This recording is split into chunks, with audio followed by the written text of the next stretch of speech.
What's up, guys, and welcome to the channel. Today we're going to do the 1-year review for my 2018 M5. So I purchased this back in January 12th, 2024. It had 44,000 miles, 294. It had quite a bit of work done to it, I guess for them to get it ready to sell. So that was a big bonus for me. I kind of did a video on all that and the condition of it, really got in depth. If you want to see those videos, check those out. But this video is going to focus on the review and mainly the maintenance aspect, cost, you know, any recalls, stuff like that. So without further ado, we're going to start with the first maintenance I had done to the vehicle. Now, the cool part about BMW is they keep a really comprehensive maintenance online, like in their system, and it does report, especially at the dealership, does report to Carfax. I'm sure other brands does it as well, but they did a really good job. When I got my Carfax, I knew the owners, I knew basically all the stuff that was done at BMW and when, so that was really cool. Of course, I still have a copy of that, and all the maintenance that I had done was put in this nice little book. Of course, they give you more than one, but I managed to fit everything in there, or organized it from the first one to the last maintenance I'd done. Anything I got from BMW that's important, I keep in here.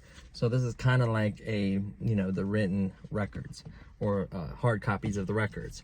So the very first thing I did was pretty early on at 45,000 miles. I had some stuff done. Now, I wasn't 100% sure when the last time some of this stuff was done, so I wanted to kind of get a set time.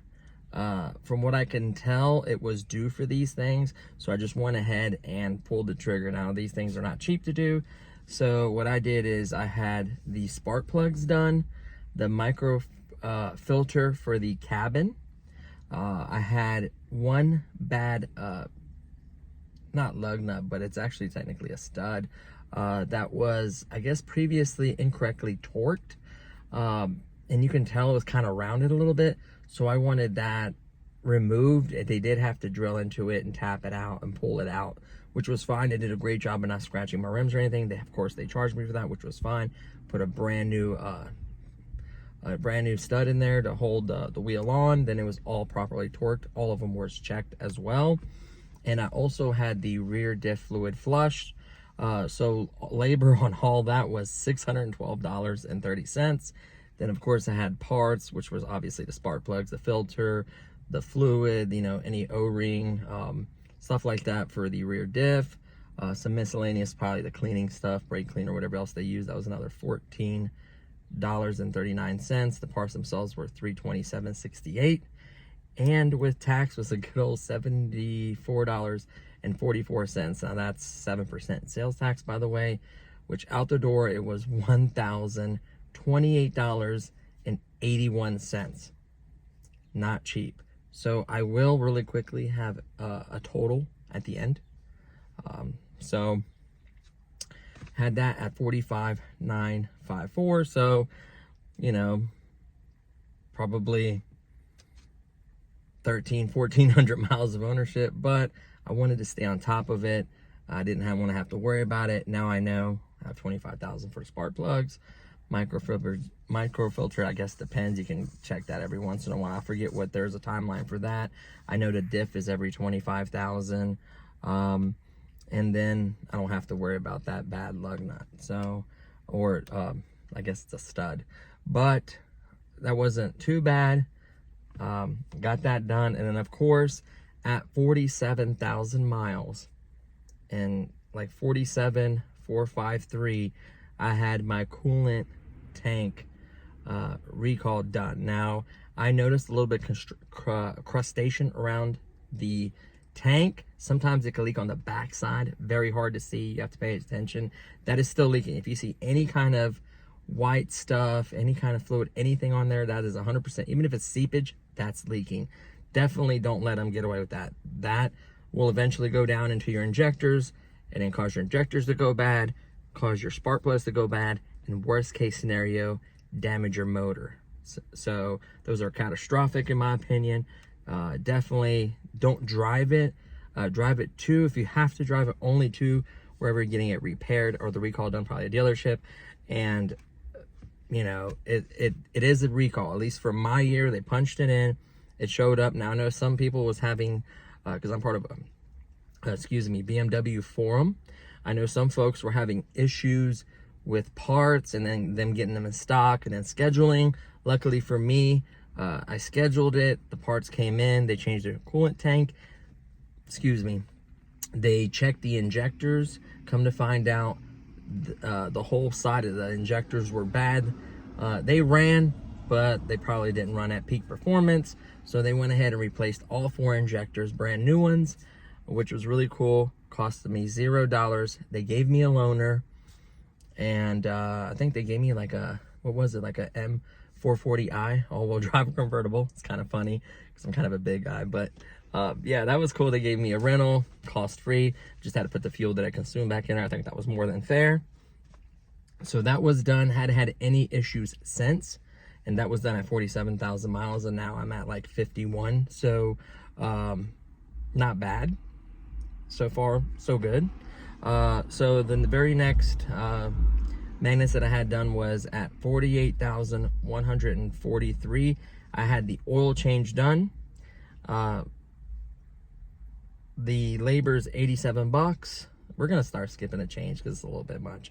Parts was like 92, tax was 14, out the door was 94.03. Maybe the total I'll do the change. And then got that done. Of course, I did not wait the 9,000 miles. I don't recommend anyone does that. That's just crazy to me. I don't care how efficient, how clean it is. Yes, it's 030. It's efficient, clean oil. I know some folks believe in much higher oil, like they use typically. I know a lot of people use the Motul like 540. I know some guys use 040, some guys use 550. That's all preference, but as long as you change it religiously, it makes a huge difference. So for now, my car is still lower mileage. I go ahead and go with the BMW oil change. I think it's 030.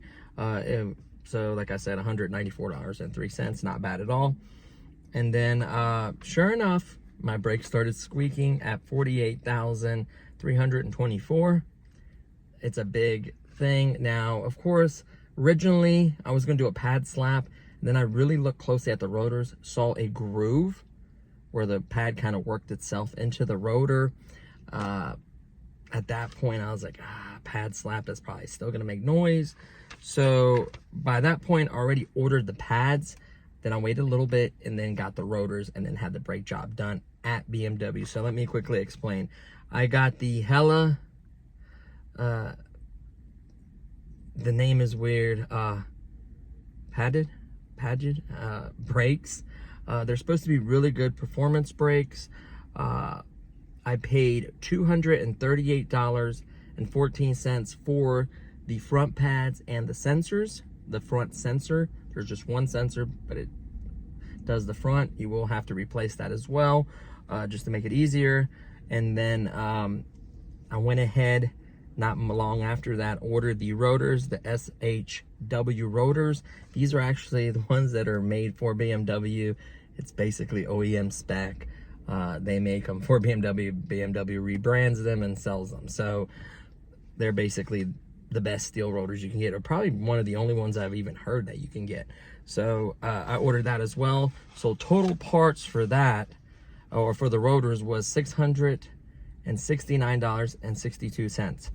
So not cheap for the rotors. Basically, you know, $330 to $40 a piece. Sometimes you get them on sale. It just depends. You can get them from I believe I got this from Beamer World. The pads was from Beamer World, and then the rotors were from Parts Geek. I just went with whoever had cheaper because they're both SHWs, so it didn't matter to me. I just whatever I got the best deal at. So $669 for the rotors, and then $238 for the pads. Not cheap. I wanted them done right. I didn't want to.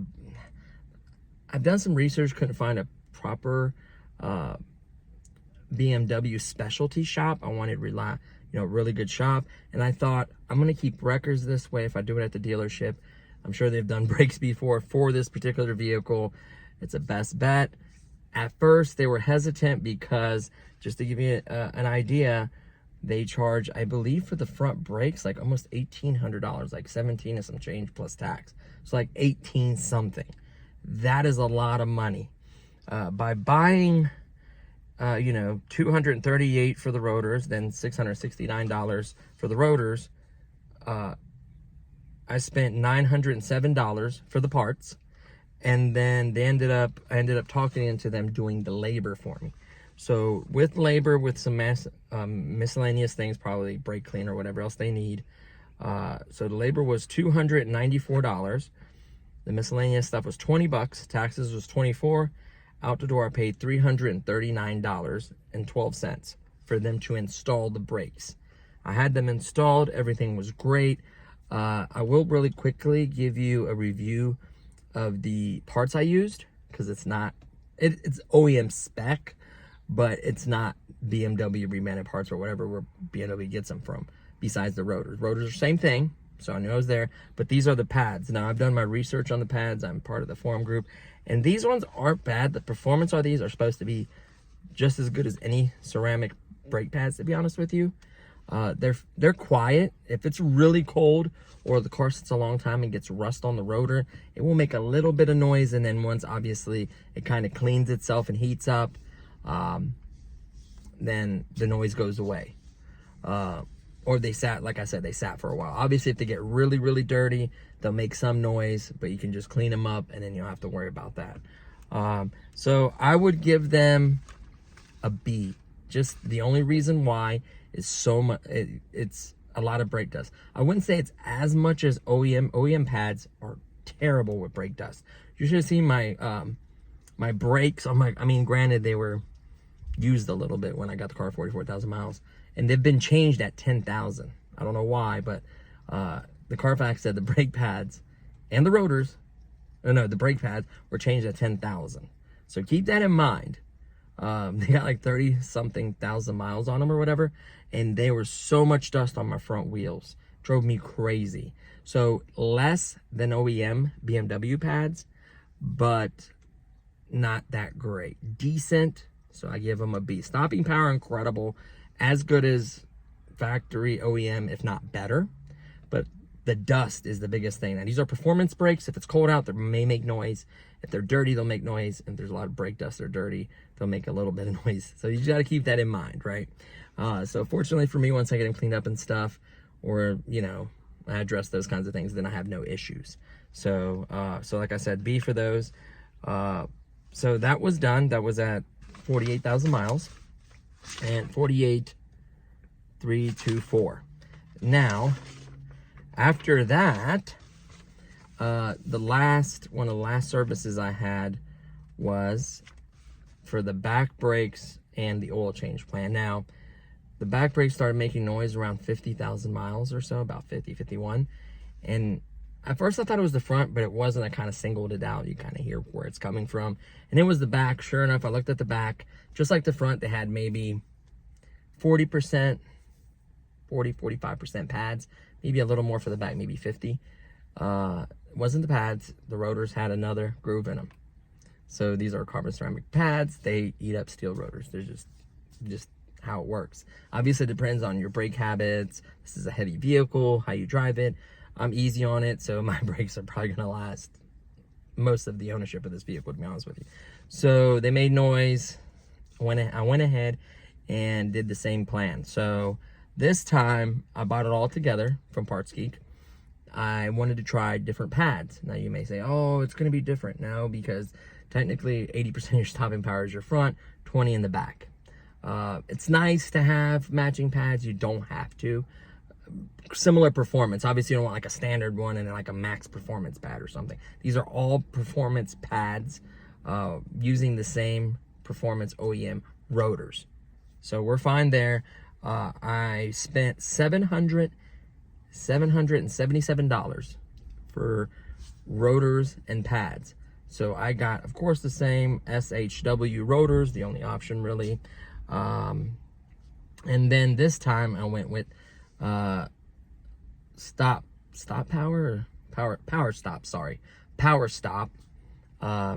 And they had a few options for the pads.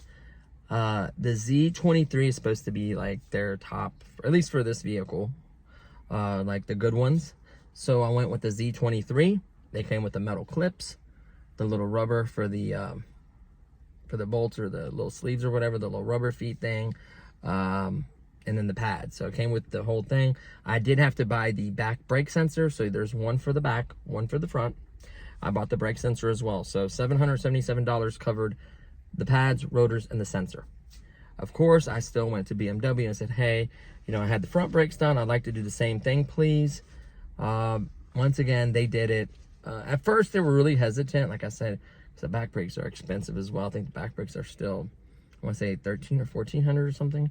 So they're still really expensive. Heck, if I would have done my front and back with them, it would have been like over $25,000 or $3,000 or $2,800. I don't know. It was going to be a crazy number.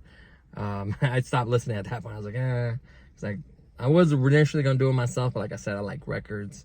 You know, I like records for my BMWs, and also show up on the Carfax. I don't have to dig up, bring receipts and all that, and it was done at the dealership. So just much better, I think, resale and value of the vehicle. So labor was $298 they charged me. The oil plan, it's a sublet, but oil plan was $225. That covers 3 years. Yeah, 3 years. So basically like $36,000 or something.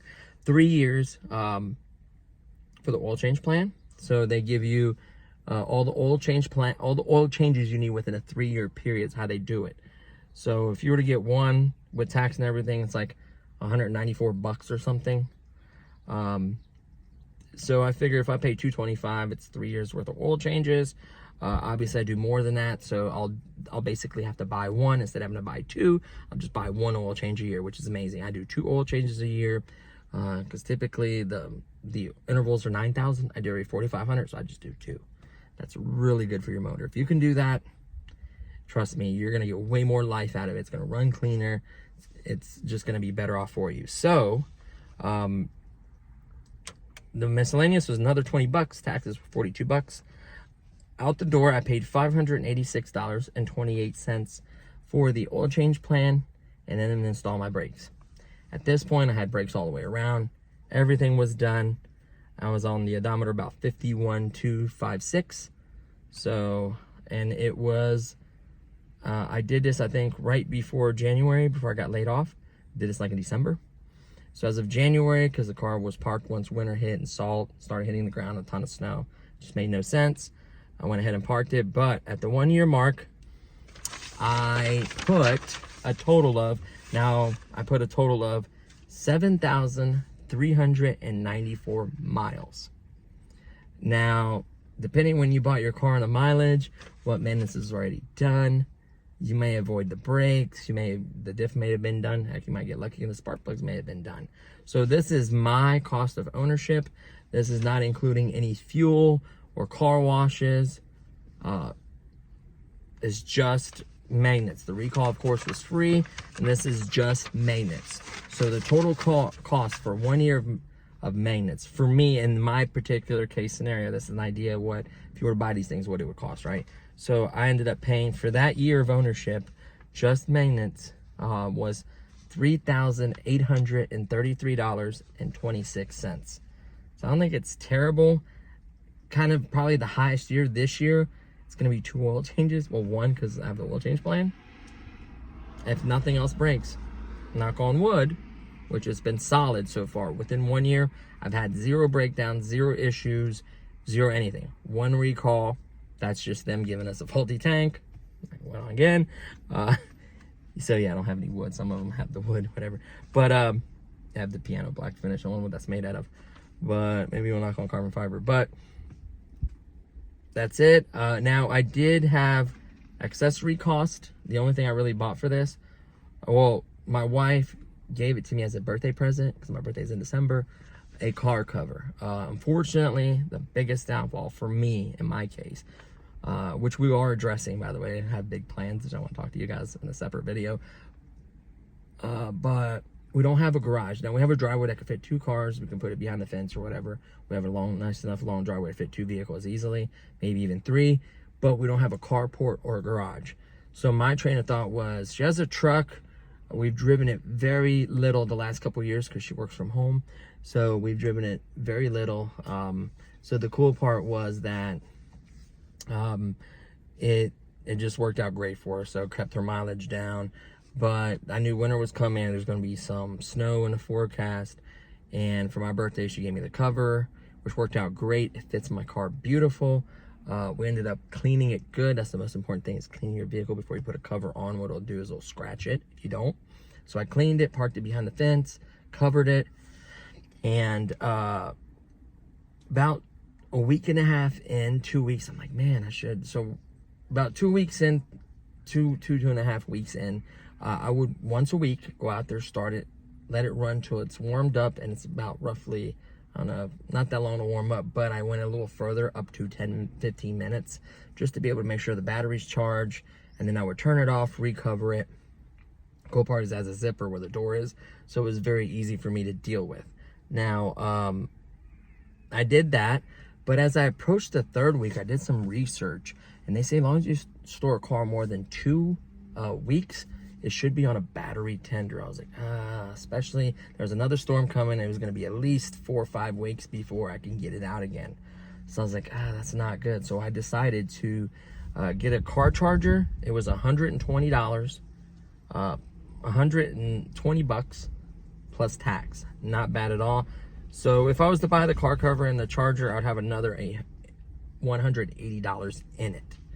So it's amazing because this charger has these multiple steps that really takes care of your vehicle.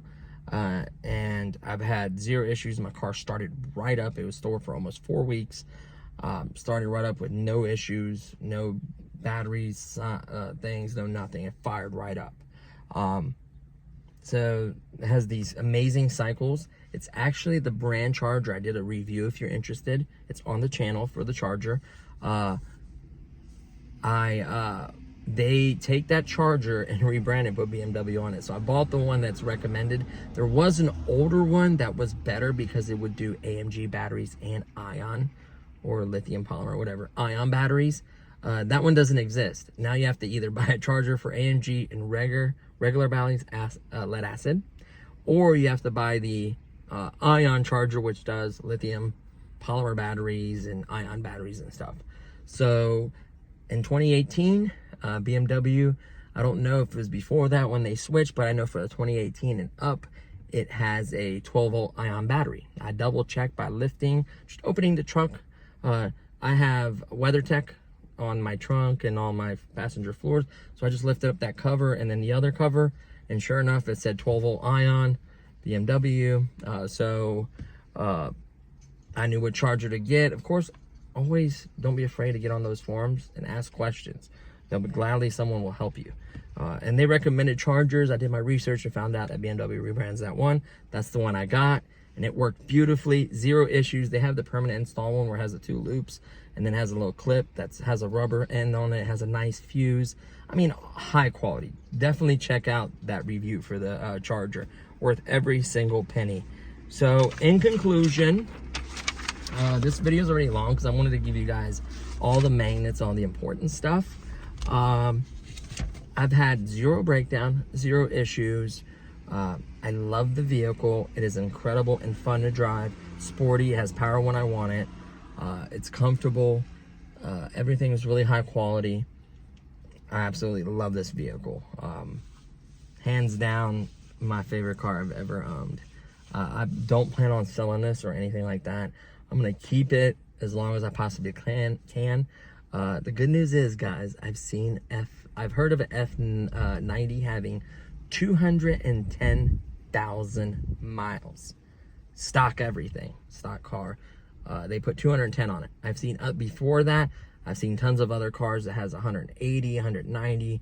So good sign that long term, if you do it right, the engine can last. I don't know about modifications, how much of an impact it has on longevity or life or reliability, because I have not done any mods to my vehicle. If you watched the review, my vehicle had simple cosmetic stuff done, like they tinted, I believe they tinted all the windows, changed the chrome grille to a black grille, put carbon fiber exhaust tips on it, and a WeatherTech package.